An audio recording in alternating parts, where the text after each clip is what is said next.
الحمد لله والصلاة والسلام على رسول الله.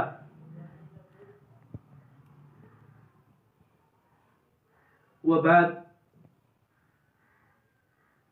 فإن شيخ الإسلام ابن تيمية رحمه الله يقول: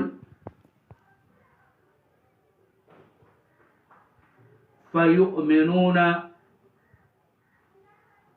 بفتنة القبر وبعذاب القبر ونعيمه. فأما الفتنة فإن الناس يمتحنون في قبورهم، فيقال للرجل: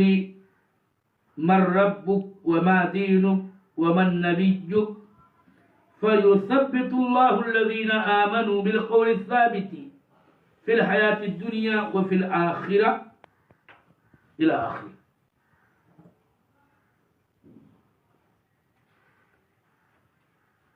اساسی موضوع درس ایمان بالیوم الآخر اور موت کے بعد کیا کچھ پیش آئے گا، جس کی خبر نبی یہ خاتم صلی اللہ علیہ وسلم نے ہمیں عطا کی ہے.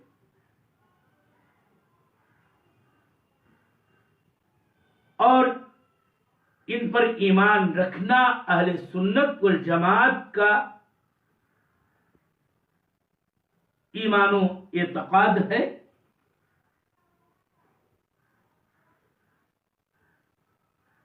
شیخ الاسلام ابن تیمیہ کی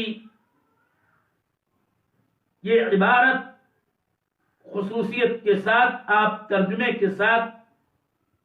سماعت کریں کہ فَيُؤْمِنُونَ بِفِتْنَةِ الْقَبْرِ،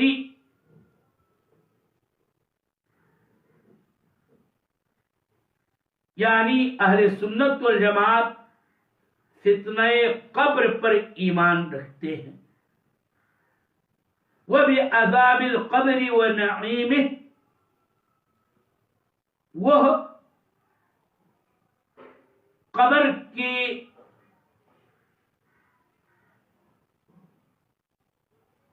نعمتوں اور اس کے عذاب پر بھی ایمان رکھتے ہیں.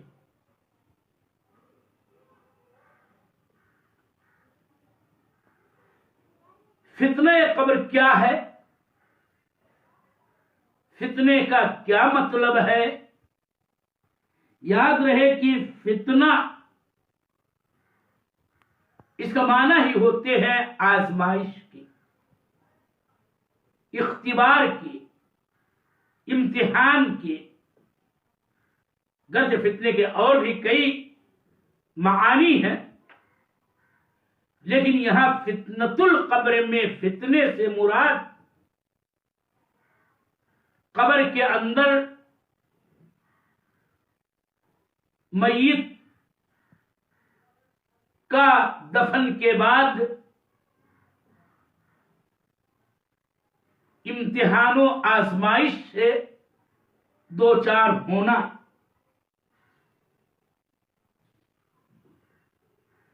مزید فتنہ قبر کی تشریح میں یہ بات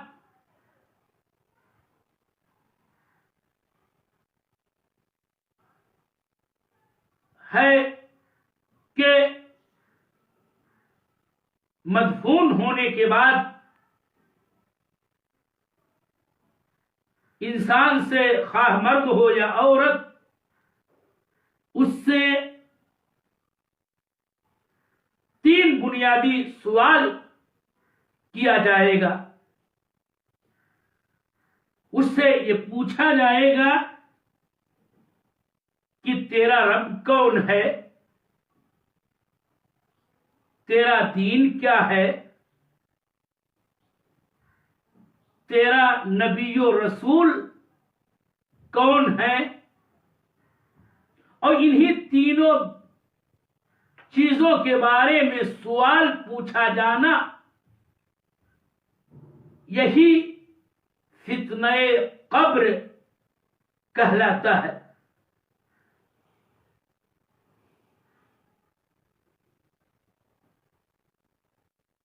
چنانچہ خود شیخ الاسلام ابن تیمیہ کی عبارت کہ فَإِنَّ النَّاسَ يُمْتَحَنُونَ فِي قُبُورِهِمْ، جس کا ترجمہ یہ ہے کہ بے شک لوگ اپنے قبروں میں امتحان لیے جائیں گے، ان کو آزمایا جائے گا، پرکھا جائے گا،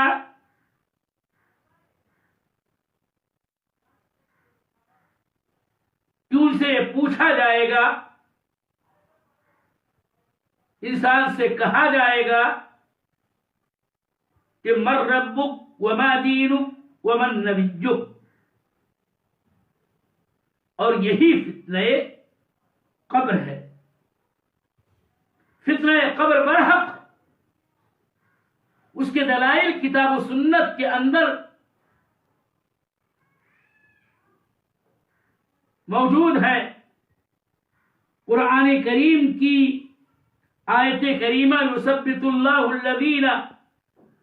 آمنوا بالقول الثابت فی الحیاۃ الدنیا وفی الآخرہ، کہ جس کا ترجمہ یہ ہے کہ اللہ تعالی ان لوگوں کو جو ایمان لائے ہیں ان کو قول ثابت پر دنیا کی زندگی میں اور آخرت میں ثابت رکھے گا۔ یہ فتنہ قبر کے سلسلے میں وارد ہے کہ جو صحیح ایمان والا ہوگا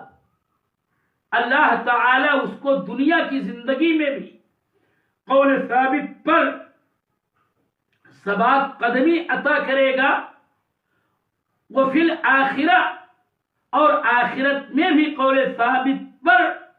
ثابت قدم رکھے گا کہ جب اس سے قبر کے اندر یہ سوال کیا جائے گا من ربک وما دینک ومن نبیک، تو وہ صحیح جواب کی توفیق من عند اللہ پائے گا اور صحیح جواب دے گا۔ اسی طرح سے حدیث کے اندر تو فتنہ قبر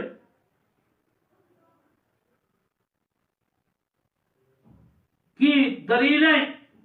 بکثرت وارد ہیں۔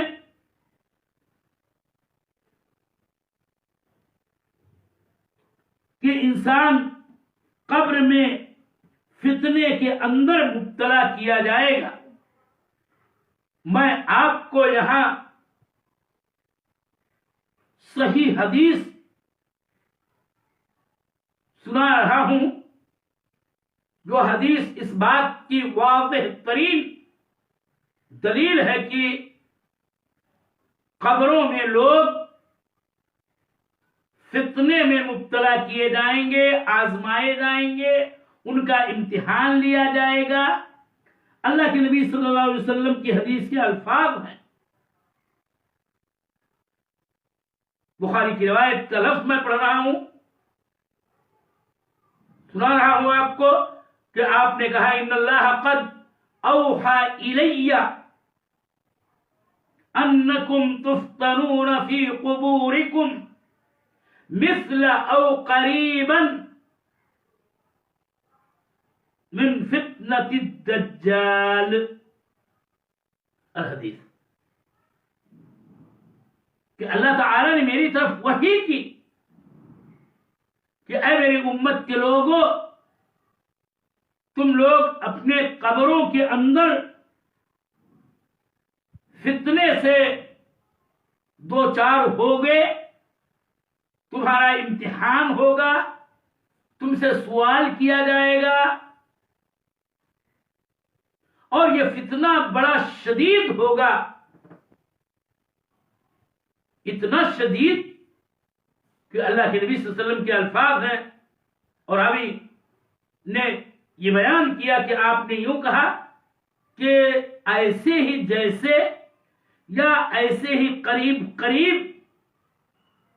شدت کے اعتبار سے وہ فتنہ ایسا ہوگا جیسے مسیح دجال کا فتنہ. یہ بات یاد رہے کہ اس دنیا کے اندر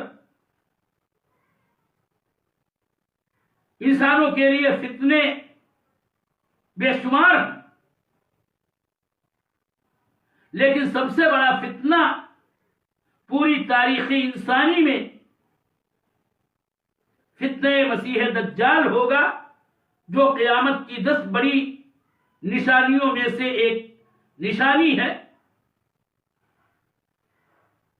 جس پر ہم ایمان رکھتے ہیں کہ دجال کا خروج ہوگا اور ایک فتنہ ہوگا کہ جس سے لوگ دوچار ہوں گے، اور صحیح یقین و ایمان والے ہی اس فتنے میں کامیاب رہیں گے. تو یاد رہے کہ اللہ کے نبی صلی اللہ علیہ وسلم نے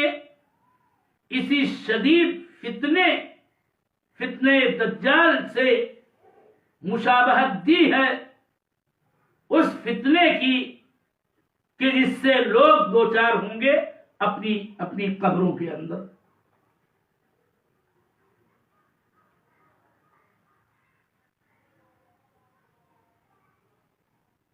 اس کے بعد شیخ الاسلام ابن تیمیہ کی اس عبارت کہ فَإِنَّ النَّاسَ يُمْتَحَنُونَ فِي قُبُورِهِمْ، لوگ اپنے اپنے قبروں میں امتحان لیے جائیں گے. یہاں آپ نے الناس کا لفظ استعمال کیا ہے. مؤلف شیخ الاسلام ابن تیمیہ رحمہ اللہ نے اپنی اس کتاب کی اس عبارت میں فَإِنَّ النَّاسَ کہ لوگ امتحان لیے جائیں گے. اب ایک سوال پیدا ہوتا ہے کہ یہ الناس میں کیا تمام طرح کے لوگ شامل ہیں، یا یہ کہ کسی کا استثناء ہے کہ جن کا قبر میں امتحان نہیں لیا جائے گا اور قبر کے فتنے سے وہ مأمون و محفوظ ہوں گے اور اسے بچا لیے جائیں گے بالکل یکسر کہ ان کا امتحان ہوگا ہی نہیں. تو یاد رہے کہ حقیقت میں گرچہ شیخ الاسلام ابن تیمیہ نے یہاں الناس کا لفظ استعمال کیا ہے، لیکن لوگوں میں سے چند خصائل، چند اوصاف کے حاملین فتنہ قبر سے، سوال قبر سے، قبر کی آزمائش اور اس کے امتحان سے مستثنی ہوں گے، اور وہ ہوں گے انبیاء، نبی رحمت، نبی خاتم صلی اللہ علیہ وسلم، اس امت کے امت اخیرہ کے نبی، اور اسی طرح سے اہل ایمان میں کا ایک خصوصی صفت کا حامل طبقہ جس کو صدیقین کہا جاتا ہے. نمبر 3 شہداء، جو شہید کی جمع ہے، اور اس سے مراد وہ لوگ جو اعلاء کلمت اللہ کی خاطر اللہ کے راستے میں قتل کر دیے جاتے ہیں. قتیل معرکہ شہید مراد ہے. یہ شہداء فتنہ قبر سے، قبر میں اس سوال اور اس امتحان سے مستثنی ہوں گے. اسی طرح سے لوگوں کی ایک اور صنف ہے جن کو مرابطین کہا جاتا ہے، اسلامی سرحدوں پر مأمور فوجی جو اللہ کے دین ہی کی سربلندی کی خاطر اور اہل ایمان اور ان کے اوطان، ان کے اموال، ان کے اعراض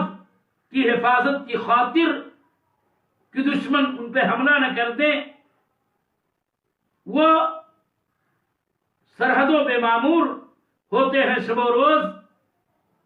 نگرانی کرتے رہتے ہیں دشمنوں کے نقل و حرکت کی، یہ بھی مستثنا ہوں گے۔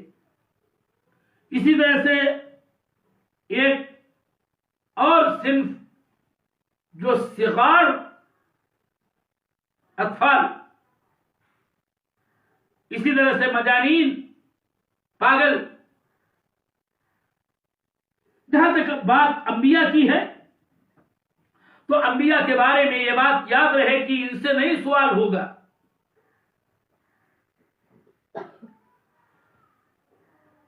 اور اس کی دلیل یہ ہے، نمبر 1 کہ انبیاء و رسول، اور جیسا کہ حدیث سے ثابت ہے کہ ایک سوال من نبیک ہوگا، تو نبی صلی اللہ علیہ وسلم کی ہستی اور آپ کی ذاتی رسالت وہ ذات ہے کہ خود ان کے متعلق ہی ایک سوال ہوگا میت مدفون سے کہ تمہارا نبی کون، لہذا خود نبی کے بارے میں نبی ہی سے سوال نہ ہوگا۔ دوسری وجہ یہ بھی ہے کہ انبیاء تمامی انسانوں میں سب سے افضل ہیں، حتیٰ کہ شہداء و مرابطین و صدیقین سب سے افضل ہیں، تو جب شہداء سے سوال نہیں ہوگا، مرابطین فتان کے فتنے سے مأمون ہوں گے، تو بدرجہ اولا افضل الناس، افضل الخلق، انبیاء و رسول، اور ہم امت محمد کے لیے ہمارے نبی خاتم النبیین صلی اللہ علیہ وسلم بدرجہ اولا فتنہ قبر سے مأمون و محفوظ رہیں گے۔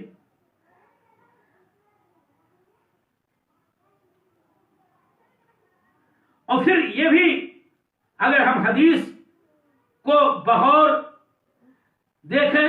اور اس میں تأمل اور تدبر سے کام لیں، بخاری کی وہ روایت جو میں نے ابھی آپ کو سنائی ہے کہ اللہ کے نبی نے کہا کہ ان اللہ اوحى الی انکم تفتنون فی قبورکم مثل او قریبا من فتنة الدجال، اس میں خطاب امت کے لیے ہے، لہذا خود نبی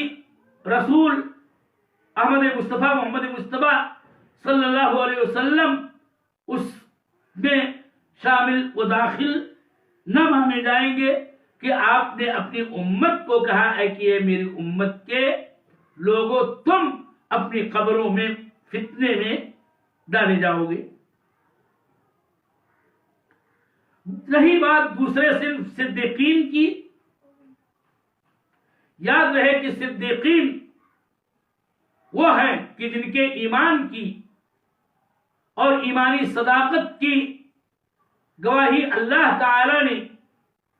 اور اللہ کے رسول نے دی ہے، اور اللہ تعالی نے مختلف آیات میں اس طبقہ صدیقین کا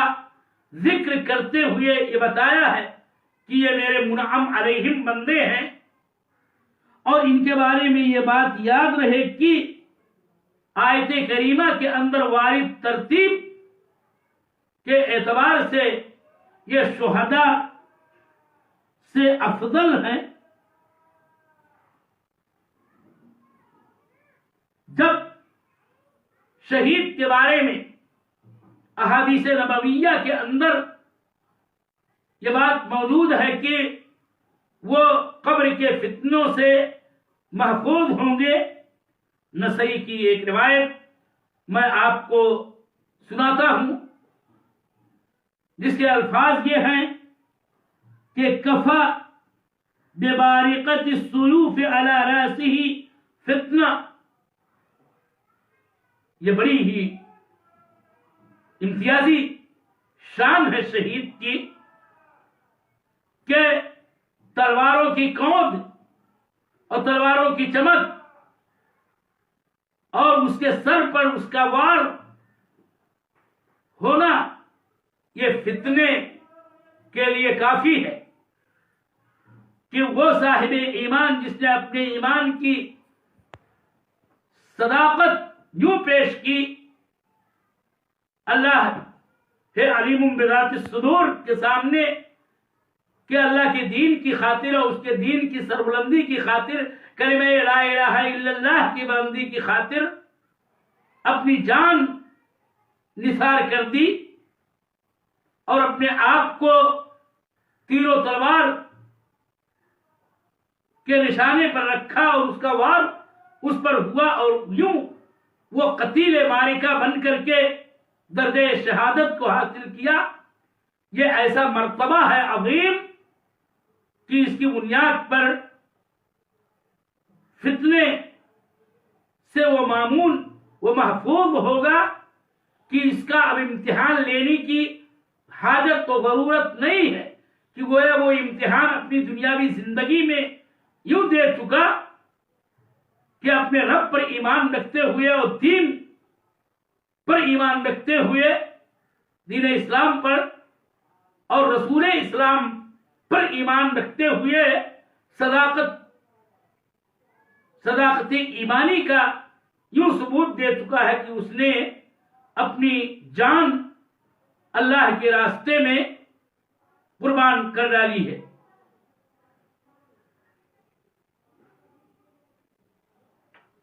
گرچہ بعض لوگ یہ کہتے ہیں کہ نہیں، عمومی دلائل کی روشنی میں یا عموم کے پیش نظر صدیقین سے بھی یہ سوال ہوگا اور وہ صحیح جواب دے کر کے نعمت قبر سے محفوظ ہوں گے، لذت یاب ہوں گے. تیسری صنف کی جہاں تک بات ہے شہداء کی، کہ جو اللہ کے راستے میں قتل کر دیے گئے، ان سے بھی سوال نہیں ہوگا، وہ فتنہ قبر سے معمون ہوں گے، اس لیے کہ ان کی صداقت ایمانی ان کے جہاد کی بنیاد پر اور اللہ کے راستے میں جان قربان کر دینے کی بنیاد پر ظاہر ہے.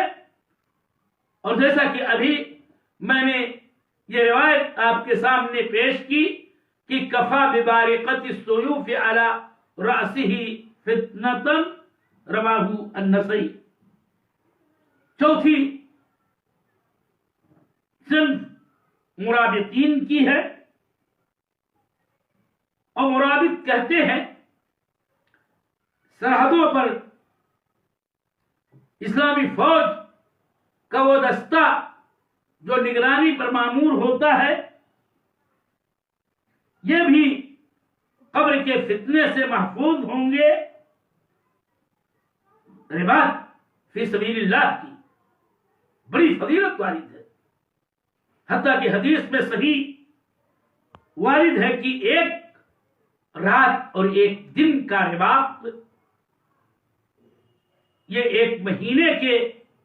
صیام و قیام سے بہتر ہے. اگر وہ مرابط اپنی طبعی موت بھی پاتا ہے تو اللہ تعالیٰ اس کے عمل کو جاری رکھتا ہے کہ اس کا ثواب اسے ہمیشہ ملتا ہے، ایک صدقہ جاریہ کی طرح سے ہوتا ہے.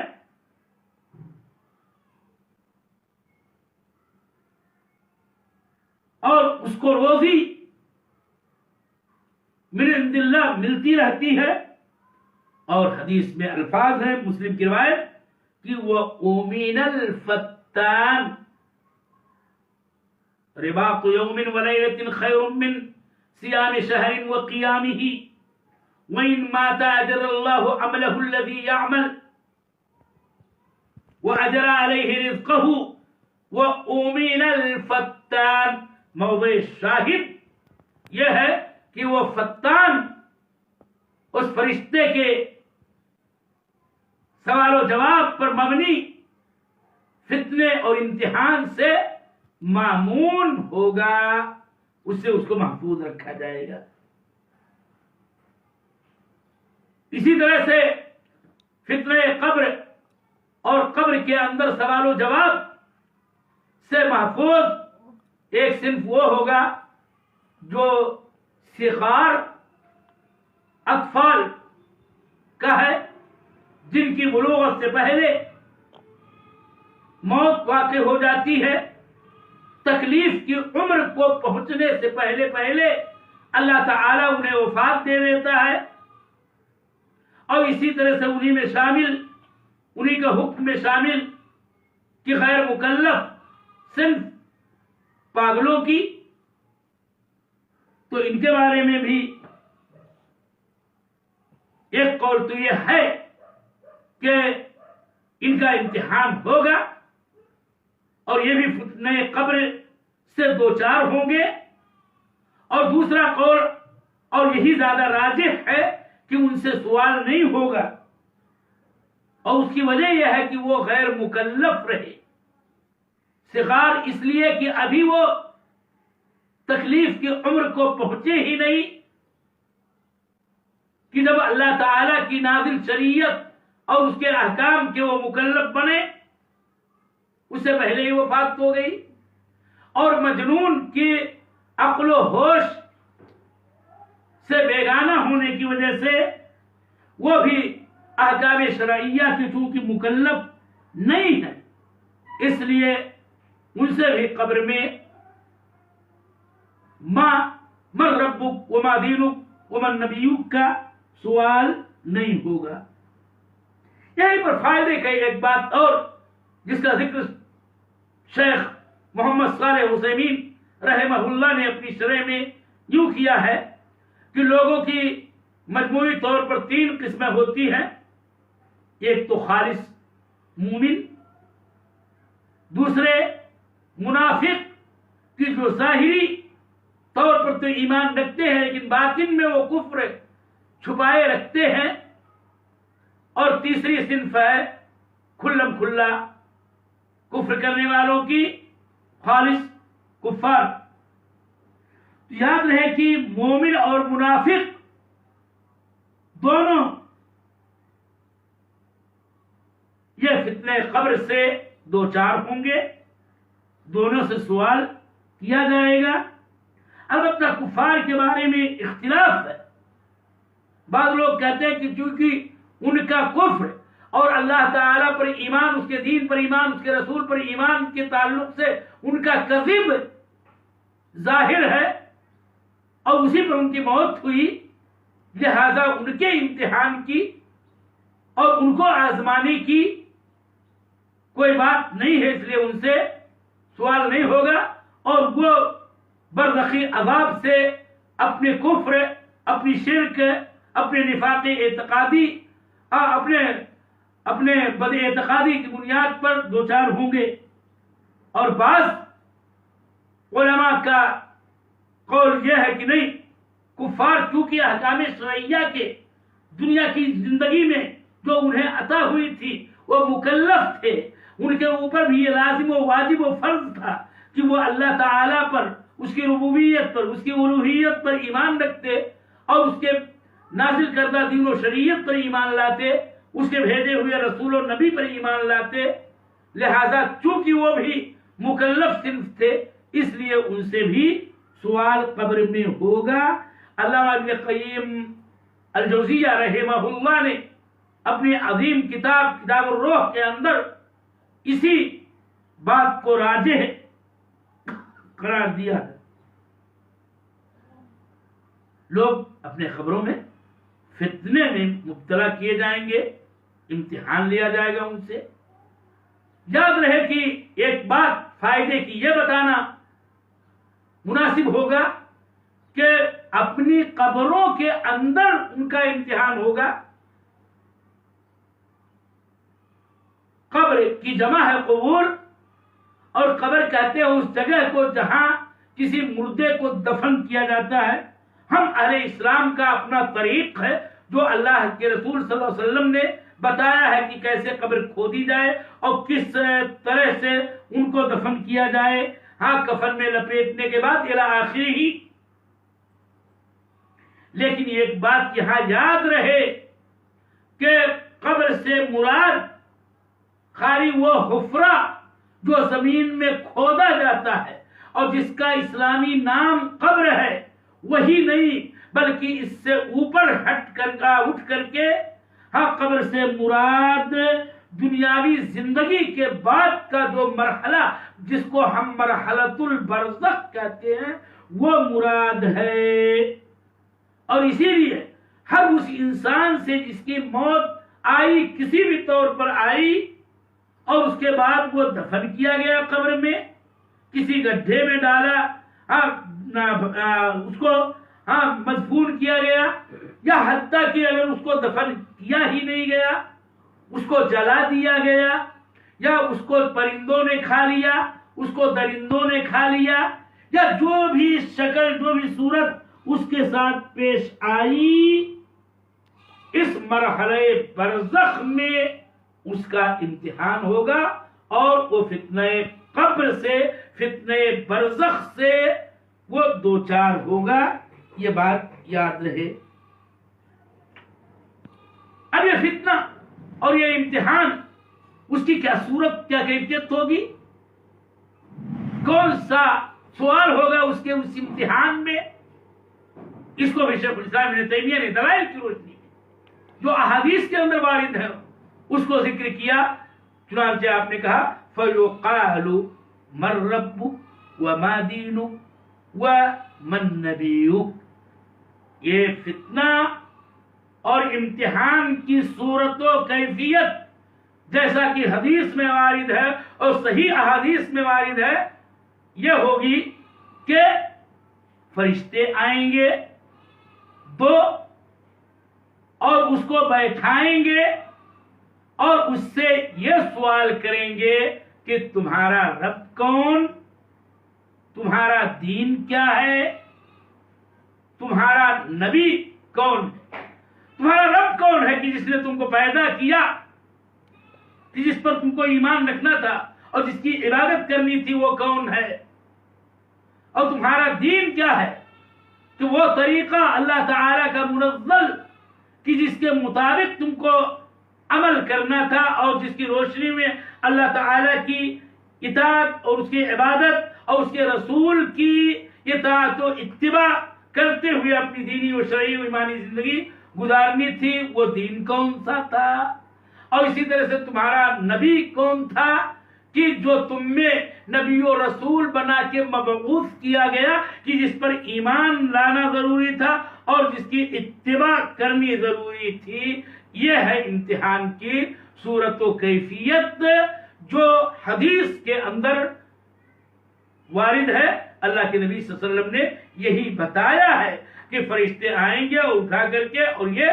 سوال کریں گے. اب اس کے بعد اس امتحان میں کامیابی ناکامی کی صورت کیوں ہوگی کہ مومن یوں جواب دے گا اور پھر اس جواب کے ساتھ ہی ساتھ اس کو نعمت قبر کا سامنا ہوگا، اور جو منافق مرتاب ہوگا وہ جواب نہ دے سکے گا اور پھر اس کو عذاب قبر یا عذاب برزخ سے دوچار ہونا پڑے گا. اور یہاں میں درس کو بند کرتا ہوں اور انشاءاللہ اس کے بعد کی باتوں کو کل کے درس میں پیش کیا جائے گا. وصلی اللہ